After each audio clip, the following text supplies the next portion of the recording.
Over the last several years, I have been thinking about food waste and food loss a lot. It's been a topic that we've seen in many spaces in the US and around the world. And it's interesting to compare how the US handles food waste with other countries. To that end, we will learn more about how Belgium addresses food waste in a conversation with an anthropologist and journalist, Dr. Kelly Alexander from the University of North Carolina at Chapel Hill.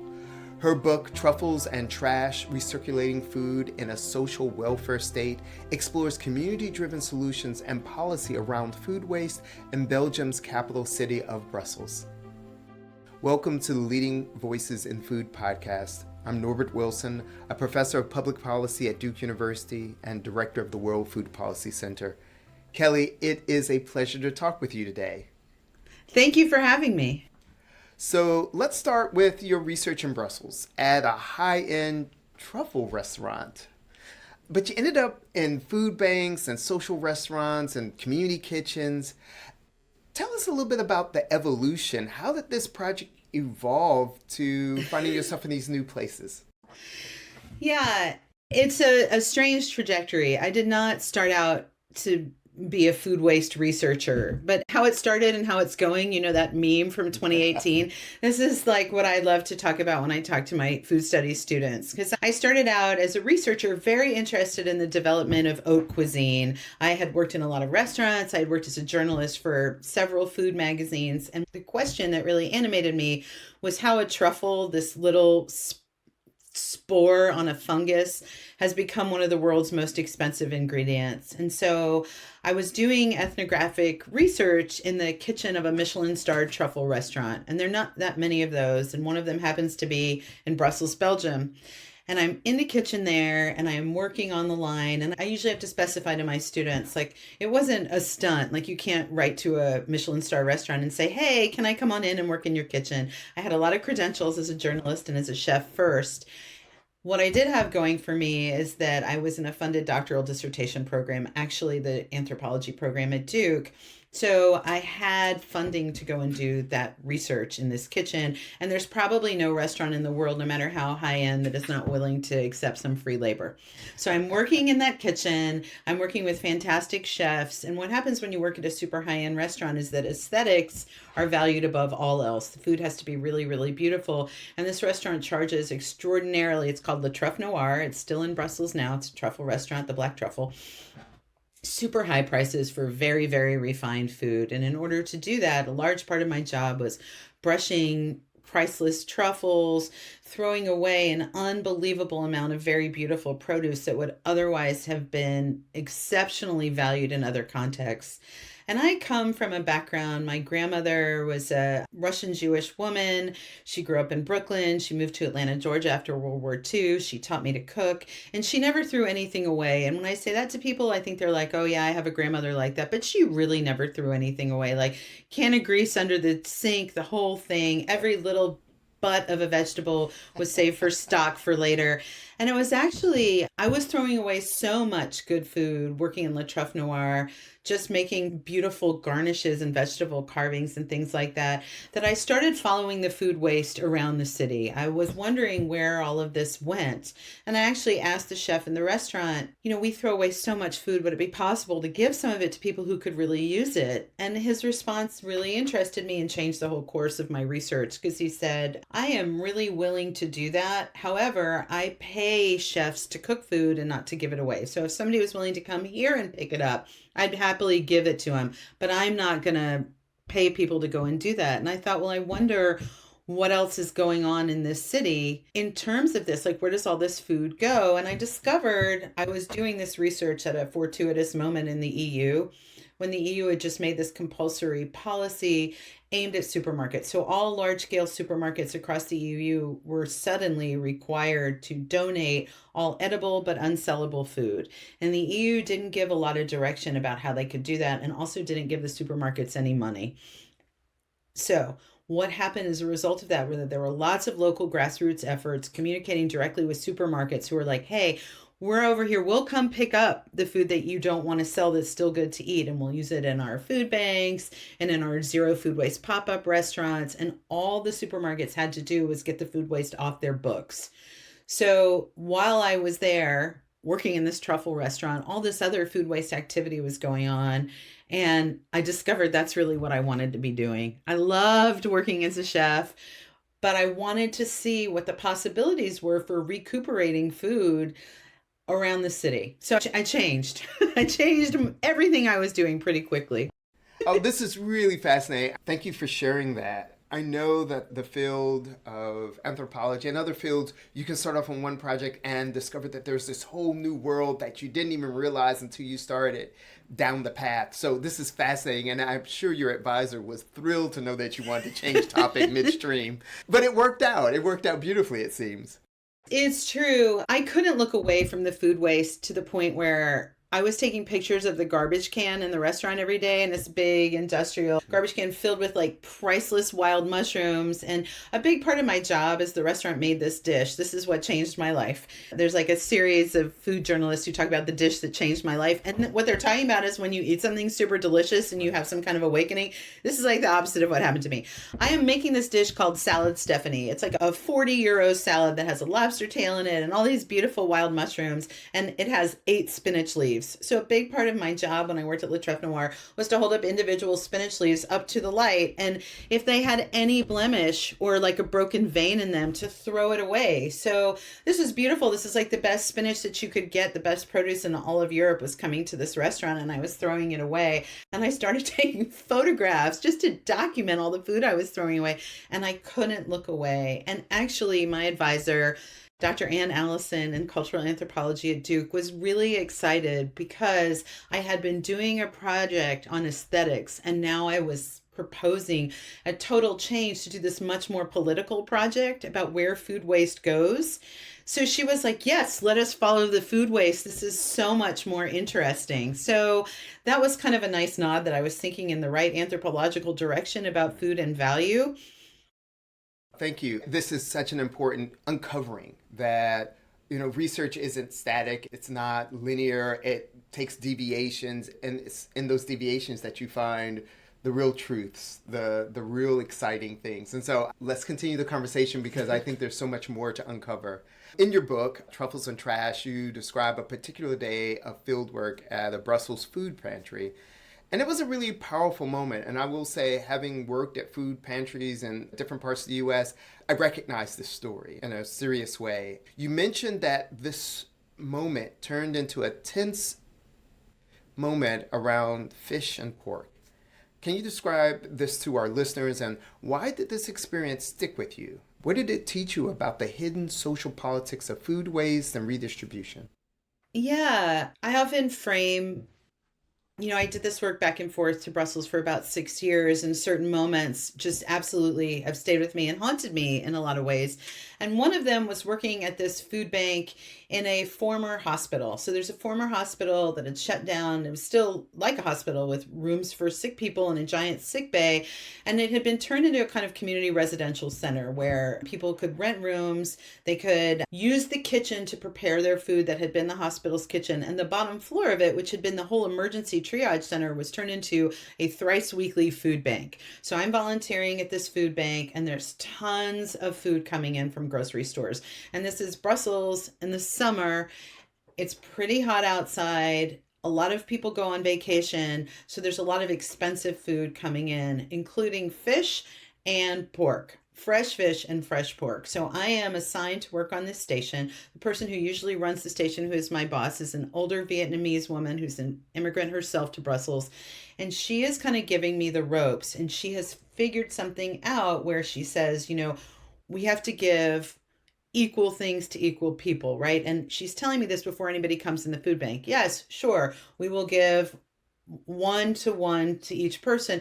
As the people are coming through the food bank, Brussels has a very high population of Moroccan immigrants, and this is due to historical factors, the nation of Belgium invited Moroccan immigrants to help them build their subways in the 50s and 60s with the promise of citizenship, including they have an amazing educational system. It's a whole social welfare state, healthcare, everything. So this is guaranteed to those Moroccan immigrants. What the Belgian government didn't do, and has been pretty clear on admitting, is create any social programming around those assimilation efforts. So the generations of those people who came to build the subways are now, a lot of them, living on social assistance.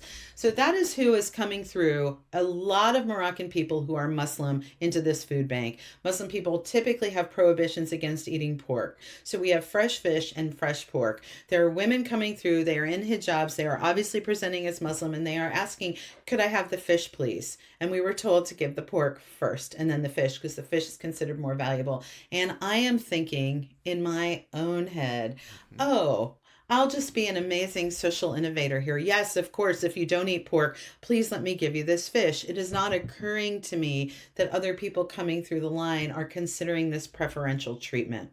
So I am giving fish to these Muslim women. One of them sees me in line and says, my friend is back there. Can you put aside a piece of fish for her? Yes, sure, no problem. I set it aside. A woman who is Flemish is coming through, and she's speaking to me in Dutch, and I'm handing her pork. Pork is super popular amongst Flemish diners, no problem. And she's pointing down, and she had seen me put the fish away and said, can I have that fish? So, well, that fish is for someone else. And she absolutely threw a fit. No, you can't do that. It's not fair. It's not just. You must give me a fish.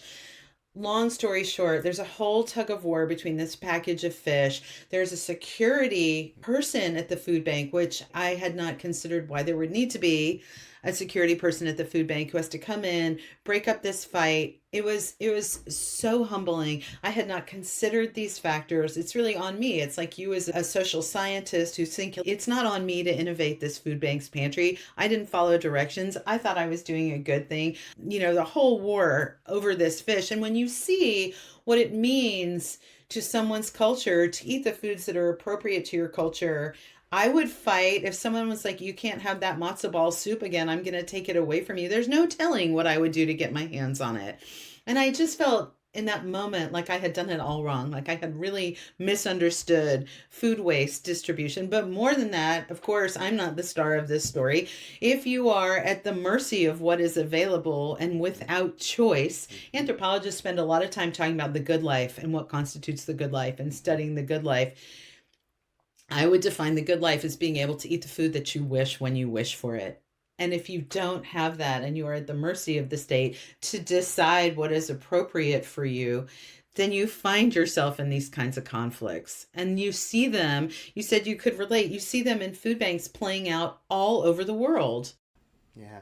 First, Kelly, thank you for sharing that, because I know that wasn't a fun story. I mean, I can only imagine the pain of you watching this scene unfold. I mean, that must have been difficult, especially when the security guard is called in. Okay, that's tough. And realizing that there were differences in cultures that were clashing, all of that happening at the same time. And one of the things I pick up out of this story is that which is considered food that could be wasted, that could be redistributed, is not acceptable for all people.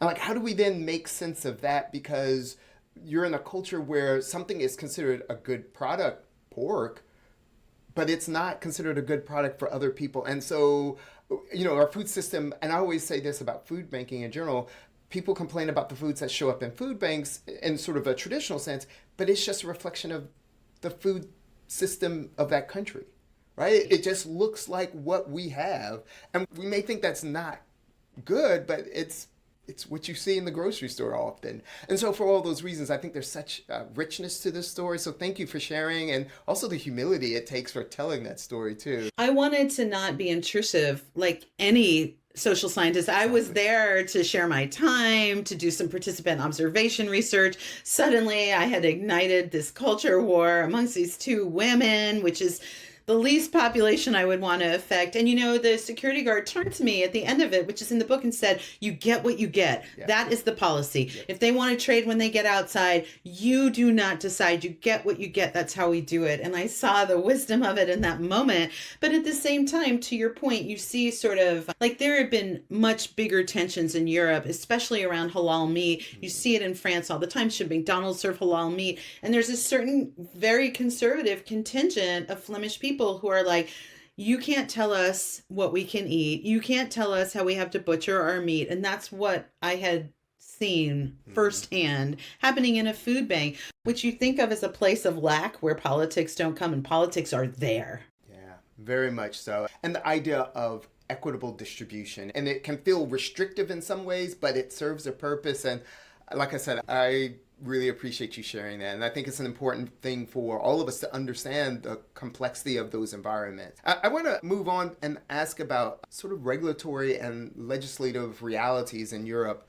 So Europe, as you mentioned, has this compulsory legislation requiring supermarkets to donate edible but unsellable food, while in the US, food redistribution is often framed as charity. How does this policy difference shape what's possible? This is the question. So, one of the things I learned even in that example, so I always highlight like my worst, hardest, saddest day of participant observation in 6 years, which was that one, which shows a kind of flaw in a food bank model. And sometimes I have students who say, oh, you hate food banks. I don't hate food banks.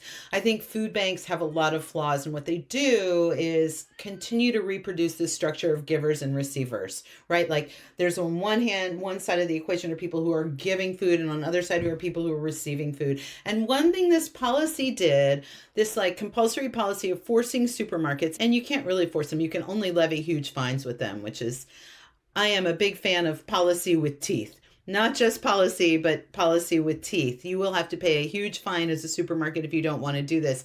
And very few supermarkets have had to pay that fine as a result of this. There was massive compliance. But one thing I discovered was really better ways than food bank models, or that I think are better ways, in part because they're more equitable. And one of them is this concept of a social restaurant, which is very European, although you're seeing them spring up in the US more and more. So a social restaurant, according to this model, is a government institution. It's funded by the government, and it has internship programs that people who are job seekers can apply to. They can learn skills on the job to work in restaurants, to work in the service industry. This is really important in a place like Belgium, where there are two official languages, French and Dutch, but most immigrants come with only one, if any, and to be bilingual in a job market makes you far more competitive. So you can learn this in these restaurants. You have language lessons, and then you also learn how to run a restaurant. The restaurant is entirely powered by this surplus distributed food from supermarkets, which gives you an idea of the scale. So in my thinking, I was like, how can a couple of supermarkets possibly be giving an institution so much food that it could run a restaurant? The restaurant where I worked, called Belmondo, had 4 gigantic rooms of freezers, all of which had been donated, and they were turning away supermarkets. So that's how much food was coming in every day, just to say that. And so my greatest day of field work was called Steak Night. You wouldn't believe that you could find steak that was coming from a supermarket into a zero food waste restaurant. And by the way, the restaurant sells meals at a lower cost. So a lot of the meals were for pensioners, and also sliding scale. So, one day I walked into the kitchen and there were 25 steaks, and they were fresh, and they were going to expire in the next couple of days, and we needed to make them. The chefs were so excited. The chef trainees were so excited. The diners were so excited about steak night. It was easily the happiest day of fieldwork I'd ever had. People were dancing in the kitchen, were playing music. It felt like we were doing something that was really luxurious. And that's what that kind of policy can enable, right? There was a freezer full of unsold Christmas gooses from December that were then served for spring, for Easter. That was like amazing. So it's just another model. It's another way of doing things, right? That made possible, that policy made possible. Yeah, and that's a great set of examples of how we can think about new ways of meeting these needs, using the surplus of our food system in creative and innovative spaces. And there's this possibility of training and development. I think there's something valuable there. You report that people in the US who talk with you about food waste, including your students, often ask, why don't we do this here? After everything you've seen, what's one realistic lesson or one small shift that communities in the US could adopt right here, right now, to rethink food waste? It's the best question. And it is the number one question I get. Why don't we have this here? And we have seeds of some of it here already. I always point that out. One of the best programs I've ever seen is a program that is associated with the city's abattoir, which is a huge outdoor market that runs only on the weekends. And this grassroots group got together and said, nobody's ever hanging out in this market during the week. We want to revitalize it. And one of the ways that they did it, just to get people to use the space more, was to take all the unsold produce. So instead of having vendors at the end of a market, and I think of my Carborough farmers market like this, at the end of the market, which is a pretty bougie farmers market, lots of chefs go there and get local produce. But at the end of the market, instead of having farmers and produce vendors take home what they couldn't sell, they have an aftermarket, and the aftermarket turns that produce into edible meals. Everybody pays $5. There are people who come and cook the meal. If you cook the meal, you get to work for free, and it's a whole community workforce. It has had a tremendous effect. So 60% of that market's food waste is now consumed. That's a big shift, and it's happening at a local level. So one thing, I think Michael Pollan's an amazing food journalist, but one of his great conclusions is that people need to grow their own food, and I'm critical of this. I don't think that's appropriate. I don't think that's a sustainable solution for a lot of people. Yeah. But what I do think is sustainable is in a market like that where there's food that doesn't sell, instead of throwing it away or taking it back or letting it rot, we could do something with it on the spot. And that's a little thing that makes a big difference. So I am a fan of that. Food waste is one of the problems that is actually, in my view, best solved by local efforts because it's there. It's just sitting there. So if you can move it around before it spoils, you have won. If the ultimate goal is to just not throw away food. Now, I do have students, I will say, who are brilliant, who say stuff to me like, isn't that neoliberalism? Look, yeah, the answer is yes. The answer is yes. Mm-hmm. If what your goal is to make sure that more edible food is not buried in landfills, which is bad for the environment and is not helping hungry people, it can be really effective. It can be really effective to say we don't actually have to overthrow the whole system while we're looking for better solutions. We can work within it. And that's probably my biggest takeaway, is that even within a global industrial food system, there are lots of ways of moving food around from people who have the luxury of opting against it to people who would really like to have it. And it actually creates more equity instead of a culture of lack. I love your enthusiasm, and I love your vision of how we can work within the system to make it better for all people. Kelly, thank you so much for this engaging conversation. Our guest today is Dr. Kelly Alexander from the University of North Carolina, Chapel Hill. I'd like to also thank Deborah Hill, who is our producer for the show, and thank you, the listeners. I'm Norbert Wilson.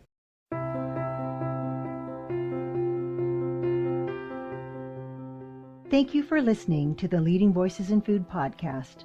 This program is an educational series produced by Duke University's World Food Policy Center with the goal of promoting productive conversation for food systems change. If you would like to subscribe, you can find it on Apple Podcasts, YouTube Music, or your favorite podcast app. Transcripts are also available on the website of the Duke World Food Policy Center.